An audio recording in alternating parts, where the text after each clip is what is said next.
જે જીવ જે કામના લઈને આવે છે, શ્રી વલ્લભ પોતાનું સર્વસ્વ એને આપી રહ્યા છે. અને એવા સમયમાં ઘણા બધા જે ભજભક્તો હતા, ઘણા બધા ભગવતીજનો હતા, તો જેમ પ્રભુનું પ્રાગટ્ય ગોકુલમાં થયું અને નંદ મહોત્સવ ઉજવવા માટે એ દહીં, દૂધ, માખણની માટલીઓ લઈને આવ્યા અને આવીને શેરીઓમાં ખૂબ ઉછાળ્યું અને શેરીઓમાં ખૂબ આનંદ કર્યો. પણ અહીંયા દૂધ દહીં લઈને શેરીઓમાં નથી ઉછાળ્યું. શું કહે છે? બધું લઈને ભીતર આવ્યા અને ભીતર આવી જ્યાં શ્રી વલ્લભની પાસે પધરાવ્યા અને જેટલા પણ અંતરંગ જીવો હતા, હરસાણીજી ઇત્યાદિ જેટલા પણ અંતરંગ જીવો હતા, એમને લઈને શ્રી વલ્લભ ભીતર પધાર્યા. અને જ્યાં ભીતર પધાર્યા તો ભીતર જતાની સાથે માનવ વૈષ્ણવોએ પુરુષોત્તમ ભાવથી દધી, દૂધ, દ્રુત, મધુ ઇત્યાદિ આ જે પંચામૃત છે એનાથી શ્રી ગુસાઈજી પ્રભુચરણને પંચામૃત કરાયો પુરુષોત્તમ ભાવ.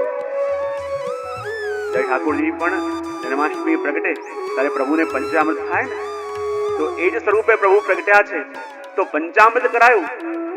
એવો ભાવ, એવા દર્શન ગોપાલદાસજીને થાય છે અને કહે છે કે જ્યાં પંચામૃત થયા પછી બધા જ વૈષ્ણવોએ આવીને શ્રી વલ્લભને વધાઈ આપી. બોલે ગુરુને વધાઈ કેવી રીતે આપીએ?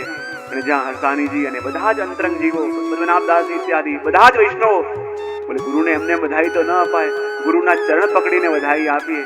અને એ આપવા માટે જ્યાં વલ્લભના ચરણ પકડ્યા, પણ આજે તો શક્ય ભાવ હોય ઉત્સવમાં તો, અને માનો શ્રી વલ્લભે એમને ઉભા કર્યા અને ઉભા કરી પોતાના હૃદયથી લગાવીને દરેકની વધાઈ સ્વીકારી રહ્યા છે. અને જ્યાં એ ભગવતીજનો, જ્યાં એ વૈષ્ણવો શ્રી વલ્લભના હૃદયથી લાગ્યા અને વલ્લભના હૃદયનો આનંદ એમની અંદર આવ્યો. અને જ્યાં આનંદ આવ્યો તો જે દહીં, દૂધ ત્યાં પડ્યું હતું એ લઈને લોકો ઉછાળવા લાગ્યા અને એકબીજાને એ દહીં, દૂધથી રંગવા લાગ્યા. ક્યાં? અંદર ગૃહમાં. અને જ્યાં ગૃહની અંદર દૂધ, દહીં અને માખણથી એકબીજા ઉપર રંગવા લાગ્યા, એકબીજાને સ્નાન કરાવવા લાગ્યા. અને કહેવાય આ દહીં, દૂધની સુગંધ બહાર રહેલી શેરીઓમાં વ્યાપી. અને બહાર રહેલી શેરીઓમાં જ્યાં ગઈ તો કહે છે આ દધી, દૂધ, દ્રુત, મધુ માંડવે શેરીએ વહેરે સુગંધ. જો નંદ મહોત્સવ જયારે થયો તો શેરીઓમાં દહીં, દૂધ ઉડ્યું. કારણ કે આપ તો સર્વ જગત માટે પ્રગટ્યા છે, પણ શ્રી કૃષ્ણજી પ્રભુ ચરણ જગતી તલ ઉદ્ધાર કરવા જે નિજજનો છે, જે અંતરંગજનો છે, જે દેવી જીવો છે એમના માટે પ્રગટ્યા છે. અને એટલા માટે દહીં, દૂધ બધું ઉડ્યું પણ ગૃહની અંદર. અને જ્યાં ગૃહમાં ઉડ્યું અને એની સુગંધ બહાર શેરીઓમાં વ્યાપ્ત થઈ. અને એ સુગંધ કોને મળી? આ સુગંધે મોયા અલિકુલ આવ્યાય. આ દહીં, દૂધની સુગંધ વિચાર કરો. કોઈ ભ્રમર હોય, અલિકુલ એટલે કે ભ્રમરોનું વૃંદ. હવે ભ્રમરોનો વૃંદ હોય એ આવે તો કોની સુગંધથી આવે? પુષ્પોની સુગંધથી, કમળની સુગંધથી. પણ અહીંયા દહીં, દૂધની સુગંધ જોઈને, એનો અનુભવ કરીને ભમરાઓ ક્યારે ઘરમાં ઉડતા ઉડતા આયા છે એવું બન્યું છે? હા, અહીંયા શું કહ્યું? દૂધ, દહીં, માખણ જ્યાં ગૃહની અંદર ઉછળવા લાગ્યું, જ્યાં નંદ મહોત્સવ થવા લાગ્યો અને એની સુગંધ જ્યાં શેરીઓમાં ગઈ, એ શેરીઓમાં સુગંધથી લુપ્ત બનેલા ઘણા બધા ભ્રમરોના સમુદાયો ઉડતા ઉડતા આવ્યા અને અંદર આવીને એનું આસ્વાદન કરવા લાગ્યા. તો આ બધા ભ્રમર કોણ છે? આ અલિકુલ એટલે કોણ? જેટલા પણ અંતરંગ જીવો છે, જેટલા પણ એ ભ્રમર રૂપ જીવો છે. અને ભ્રમર રૂપ એટલે એક ભ્રમર હોય ને એ અનેક પુષ્પો ઉપર બેસે પણ કોઈ પણ પુષ્પ ઉપર ટકે નહીં. અને ભ્રમર જે એક પણ પુષ્પની ઉપર ટકી શકતો નથી, એ ભ્રમર ક્યાંક ટકે છે તો કમળની ઉપર ટકે છે. જે ભ્રમર એક જગ્યાએ ક્યારે પણ ટકી ન શકે, એ ભ્રમર પણ ક્યારેક ટકે તો ક્યાં ટકે? કમળ ઉપર. અને એટલું બધું કે જયારે કમળ ઉપર બેસીને એના રસનું પાન કરતું હોય અને એ જ વખતે સૂર્ય આથમે અને કમળ બીડાઈ જાય તો આખી રાત એ ભ્રમર કમળમાં ફસાયેલો રહે છે. ભગવદીઓ કહે કે જે ભ્રમર પાસે એટલું સામર્થ્ય છે કે વાંસને તોડીને, વાંસને કાપીને અંદર પોતાનું ઘર બનાવે, પણ જયારે કમલની કોમલ કોમલ પાંખડીઓમાં જયારે એ ફસાઈ જાય ત્યારે એની અંદર એટલું સામર્થ્ય પણ આવતું નથી કે જે વાંસને કાપી શકે, એક કમળની કોમલ કોમલ પાંખડીઓને કાપી શકતો નથી. અને આખી રાત્રિ એ કમલની કોમલ પાંખડીઓના મધ્યમાં છુપાઈને પ્રતીક્ષા કરે છે કે ક્યારે સૂર્ય ઉગે, ક્યારે કમળ ખીલે અને ક્યારે હું બહાર નીકળું. વિચાર કરો કે જે ભ્રમર કોઈ પણ પુષ્પની ઉપર ટકે નહીં, કમળમાં ટકે છે. જે ભ્રમર વાંસને પણ કાપી નાખે, એ ભ્રમર જ્યારે કમળની કોમલ પંખડીઓ વચ્ચે ભીડાઈ જાય તો એ કમળની કોમલ પંખડીઓને કાપી શકતો નથી, કારણ કે ભ્રમરની પ્રીત કમળ સાથે છે. અને ભ્રમરની પ્રીત કમળ સાથે છે તો આ જગતની અંદર માણસ ક્યારે પણ વેરથી આધીન ન થાય, માણસ ક્યારે પણ ભયથી આધીન ન થાય. આ દુનિયામાં પરાક્રમમાં પરાક્રમી માણસ પણ ક્યારે કોઈને આધીન થાય છે તો એ પ્રીતથી આધીન થાય છે. ભયથી આધીન કોઈને ન કરી શકાય, ડરાવીને આધીન ન કરી શકાય. આ દુનિયામાં મોટા મોટા શૂરવીરો પણ જ્યારે કોઈને આધીન બન્યા છે તો કોઈના પ્રીતને કારણે બન્યા છે. અને એ ભ્રમર પણ કમલથી પ્રીત જોડી બેઠો છે, અને પ્રીત જોડી બેઠો છે માટે તો કમળની સુગંધ સિવાય એ ક્યાંય ટકતો નથી. તો અહીંયા કયા ચરણ કમલ ખીલ્યા છે? શ્રી ગુસાઈજી પ્રભુ ચરણના ચરણ કમલ. અહીંયા કયા કમલ ખીલ્યા છે? અહીંયા કયા દહીં દૂધની સુગંધ છે કે જે શ્રી ગુસાઈજીના મુખ કમલને સ્પર્શીને આવે છે? શ્રી ગુસાઈજી પ્રભુ ચરણના ચરણ કમલને સ્પર્શીને આવે છે. અને ગુસાઈજી પ્રભુ ચરણના મુખ કમલનો જેને સ્પર્શ થયો છે એવું ધ્રુત, શ્રી ગુસાઈજી પ્રભુ ચરણના ચરણ કમલનો જેને સ્પર્શ થયો છે એવું માખણ. અને એની સુગંધ જ્યારે ચારો ઓર ફેલાય તો એ મુખ કમલના, એ ચરણ કમલના રસમાં જેને અગાધ આશક્તિ છે એવા ભ્રમર રૂપી વૈષ્ણવ કે જેની પ્રીત તો શ્રી ગુસાઈજી પ્રભુ ચરણના ચરણ કમલ સાથે છે, એ ભાગતા ભાગતા શ્રી ગુસાઈજી પ્રભુ ચરણના દર્શન કરવા માટે આવી રહ્યા છે. અને એટલા માટે તો કહ્યું, આ સુગંધે મોયા અલીકુલ આવ્યા રે. અને એ વખતે જ્યાં અંદર ઉત્સવ ઉજવાઈ રહ્યો છે પણ અંદરની સુગંધથી મોહિત થઈને એ બધા દેવીજીઓ ખેંચાઈને શ્રી ગુસાઈજી પ્રભુ ચરણના દર્શન કરવા માટે આવી રહ્યા છે. અને દર્શન કરીને પોતાના નેત્રોને તૃપ્ત કરી રહ્યા છે. અને જ્યાં ગુસાઈજી પ્રભુ ચરણના દર્શન કર્યા અને દેવીજીઓને લાગ્યું કે આટલા સમયથી નેત્રોને ધારણ કર્યા હતા અને નેત્રો જેની પ્રતીક્ષા કરવા માટે ધારણ કર્યા હતા, આજે આ નેત્રોની ગતિ અટકી ગઈ છે. હવે આ મુખના દર્શન છોડીને અમારે ક્યાંય જવું નથી, ક્યાંય જવું નથી. આ નેત્રોનું ધારણ કરવું આજે સફળ થઈ ગયું કે અમારા પ્રિયના, અમારા સર્વસ્વના એવા શ્રી ગુસાઈજીના મુખ કમલના દર્શન કર્યા. હવે આ અમારા નેત્રરૂપી ભ્રમર આ મુખ કમલને છોડીને ક્યાંય જવા તૈયાર નથી. અને ટગર ટગર શ્રી ગુસાઈજીના મુખને જોઈ રહ્યા છે અને કહે કે જ્યાં અંદર વધાઈ થઈ રહી છે, અંદર દર્શન થઈ રહ્યા છે અને ગુસાઈજીના મુખના દર્શન કરે એ તો કંઈ બોલી શકતા નથી, એ તો કંઈ ગાઈ શકતા નથી.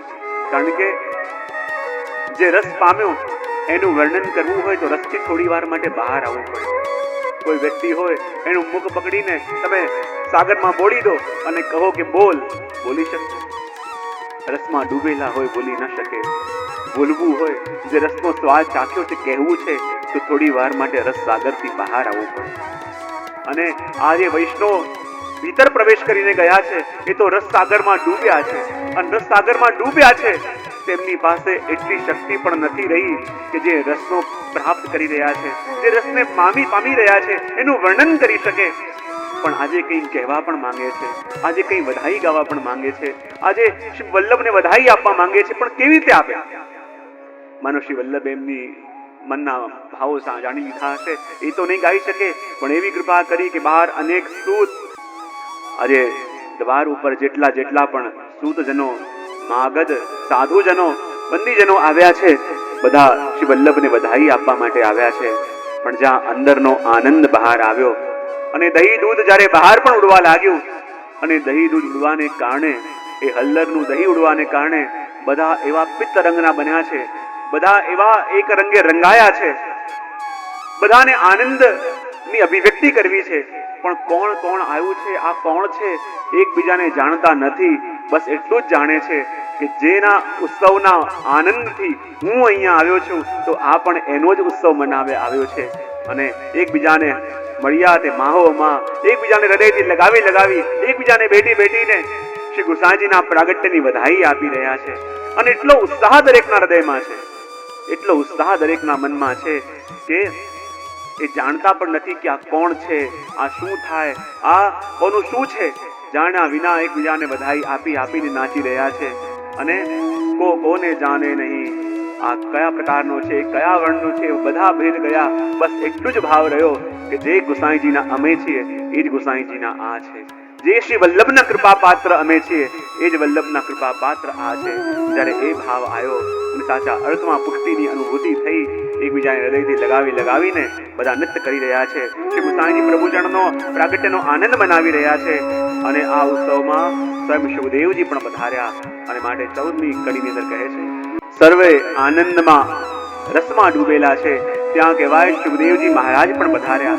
અને શુભદેવજીએ પણ આવીને શ્રી વલ્લભને વધાઈ આપી અને કહ્યું કે મને આનંદ એ વાતનો છે કે જ્યાં મારું પ્રાણ એવું શ્રીમદ ભાગવત, અને આ કલિકાલની અંદર ભાગવત તો સ્વયં ભગવાનનું સ્વરૂપ છે, પણ અલગ અલગ લોકો એ ભાગવતના અર્થો મન ઘડત રીતે કરવા લાગ્યા. શ્રીમદ ભાગવતની અંદર પણ ભગવત લીલાની જગ્યાએ વિકૃતિઓ જોવા લાગ્યા. અને સૌથી વધારે પીડા એ વાતની શુભદેવજી મહારાજને હતી.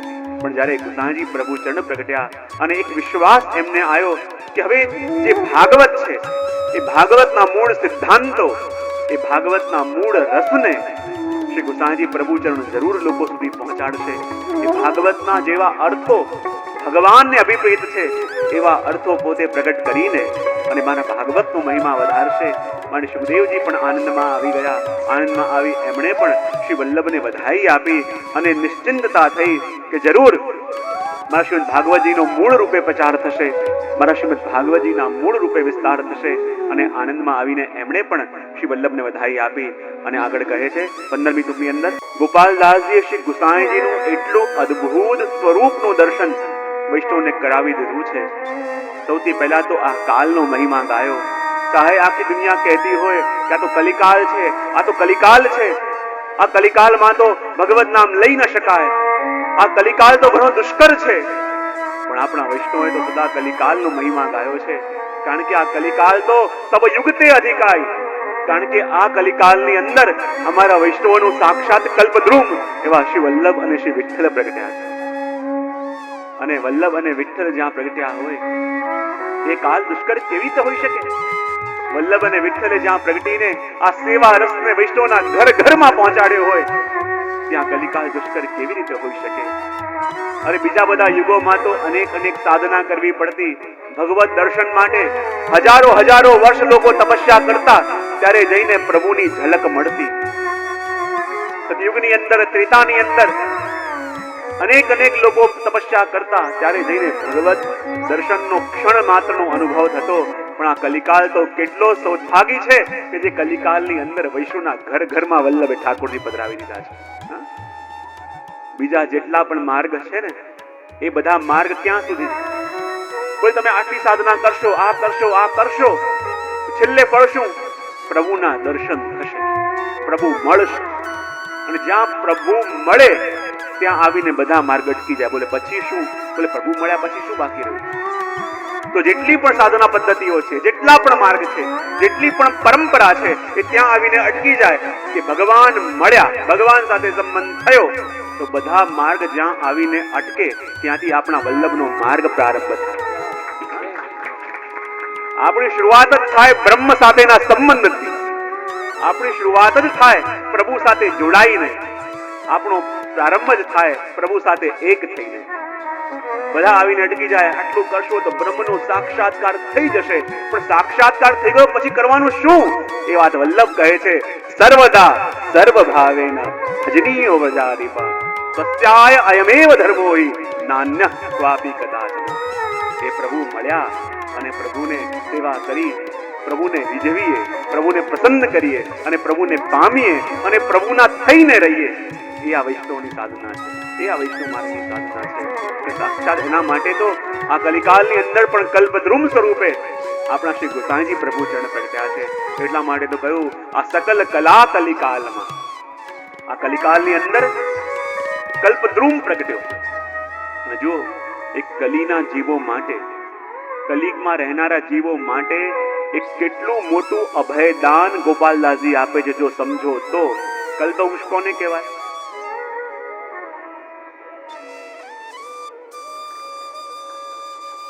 કલ્પવૃક્ષ કોને કહેવાય? આપણે ત્યાં બે તત્વો છે, આપણે કહેવાય ને સ્વર્ગની અંદર બે તત્વો એવા છે કે જે આપણને ઈચ્છિત વસ્તુ આપે. ઘણી બધી વસ્તુઓ છે એમાંની. એક છે ચિંતામણી અને એક છે કલ્પદ્રુમ. એક છે ચિંતામણી કે એની આગળ આવીને જે પણ ઈચ્છા રાખો એ આપી દે. અને બીજું છે કલ્પવૃક્ષ કે કલ્પવૃક્ષની છાયામાં બેસીને તમે જે પણ કામના કરો એ કલ્પવૃક્ષ તમારી ઈચ્છા પૂરી કર્યા વિના રહી ન શકે. તો આપણે ત્યાં આ બે વસ્તુ જેના માટે કેટલાય યોગીઓ મોટી મોટી સાધના કરે, મોટો મોટો તપ કરે કે આ બંને અમને મળે, આ બંને અમારી પાસે આવે, પણ એમને મળી શકતા નથી. પણ આપણા પુષ્ટિ માર્ગની અંદર આ બંને વસ્તુ વૈષ્ણવની પાસે છે, ચિંતામણી અને કલ્પદ્રુમ. ચિંતામણી પણ છે અને કલ્પવૃક્ષ પણ છે. શું કહેવાય? ચિંતામણી એટલે કોણ? ચિંતામણી એટલે આપણા યમુનાજી અને કલ્પવૃક્ષ એટલે આપણા શ્રી ગુસાઈજી. જો લેતા આવડે, જો પામતા આવડે તો આ એ જ કલ્પવૃક્ષ છે કે જે ઈચ્છિત વસ્તુ આજે પણ વૈષ્ણવને આપે છે. અને એટલા માટે તો કહ્યું આ કાજ મન વાંછિત પૂરવાય. ગોપાલદાસજી શું કહે છે? આ કલ્પવૃક્ષ તો છે, પણ આ કલ્પવૃક્ષ કલિકાલમાં શા માટે પ્રગટ્યો છે? આ કલિકાલની અંદર આ કલ્પવૃક્ષ શા માટે આવ્યો છે? કે મારા વૈષ્ણવ મારા પ્રભુને છોડીને ક્યાંય જાય નહીં. અને એટલા માટે અલૌકિક રસની અનુભૂતિ આજ જીવનમાં, આજ નેત્રોથી પ્રભુની પ્રગટ લીલાની અનુભૂતિ કરાવવાનું સામર્થ્ય આજે પણ શ્રી ગુસાઈજીનું શરણ પ્રાપ્ત કરો તો આપ મળી જાય. એના પ્રકાર છે. શ્રી ગુસાઈજી નું ચિંતન કરો, શ્રી ગુસાઈજી નું સ્મરણ કરો તો આજે ગુસાઈજી આ કલિકાલની અંદર પણ, કારણ કે સંયોગનું સ્વરૂપ છે ને, શ્રી મહાપ્રભુજી કૃપા કરે તો વિપ્રયોગનું દાન કરે અને ગુસાઈજી કૃપા કરે તો સંયોગનું. માટે એક શ્વેત વસ્ત્રમાં અને એક કેસરી વસ્ત્રમાં. કેમ? કારણ કે એક વિપ્રયોગ છે અને વિપ્રયોગમાં શ્વેત વસ્ત્ર આવી જાય. અને જ્યાં સંયોગ હોય ત્યાં ઉત્સવ હોય, અને જ્યાં ઉત્સવ હોય ત્યાં કેસરી વસ્ત્ર. એટલે ગુસાઈજી પ્રભુચરણ કોણ છે? તો કહેવાય ગુસાઈજી પ્રભુચરણ એક કલ્પવૃક્ષ છે. અને કલ્પવૃક્ષની પાસે જઈને આપણા મનમાં જે પણ અલૌકિક મનોરથ હોય એ મનોરથ પૂર્ણ કરવાનું કાર્ય શ્રી ગુસાઈજી પ્રભુચરણ કરે. માટે આ ભૂતલમાં પ્રગટ્યા છે. અને માટે તો કહ્યું, આ પંક્તિ બધા આપણે ફરી વાર કહીએ.